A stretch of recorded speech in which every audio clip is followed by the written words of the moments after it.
eliminate retreat.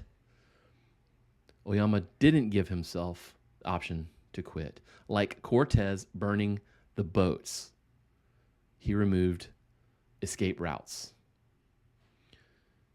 You know the story of Cortez where he came over to the continent, North American continent, what is now the U.S., and burned the boats that his men came over on so that they couldn't just, so that going home wasn't an option. They had to stay in and make it work, burn the boats.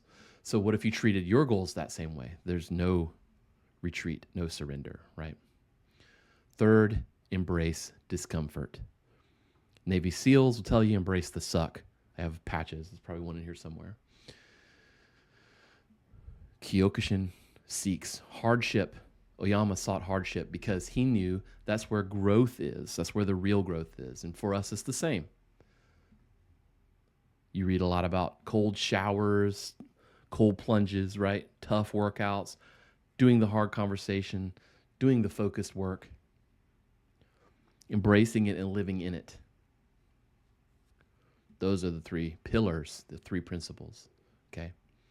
Here's the encouraging part. You don't need a mountain. You don't need to disappear into the cold mountains. You don't need to go get under a freezing cold waterfall. What you need is a system. You need a personal dojo where you can build your daily habits. That's where discipline is built in 2025.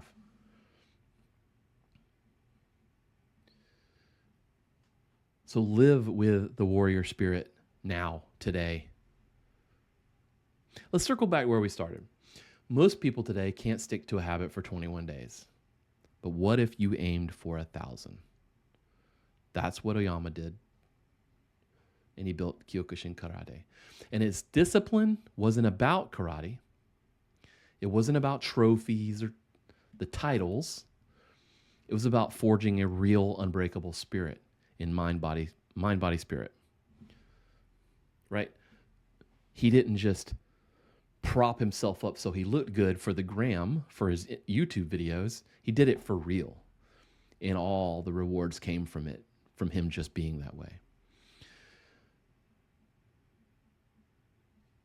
One of my recent, some of my students were recently promoted to brown belt, and they've been training for 6-7 years.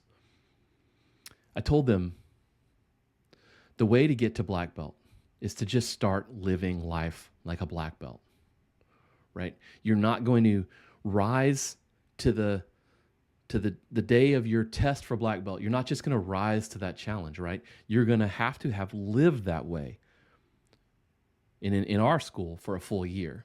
You're going to have lived that way and walked that path for a full year in order to make it through the crucible that we go through for our black belt in our style.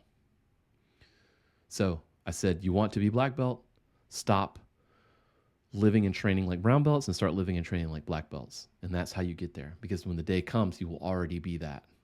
And you'll just walk through the door. So here's my challenge to you. Pick one area of your life, fitness, learning, creative skill, whatever. Something you always wanted to master. Don't think in weeks or months. Think in years. And commit to your own 1,000-day journey. Because Oyama has shown us that something powerful is in that. Mastery isn't about talent. It isn't about shortcuts and quick fixes. It's about endurance, enduring. It's about showing up day after day, even when it sucks, even when it's boring, even when no one's watching you. 3 years, no excuses. If you want to forge that skill, if you want to forge that unbreakable spirit, start now, right? The best time to start was 3 years ago. The next best time is right now. So with that, go out, find your 1,000-day challenge, and get after it.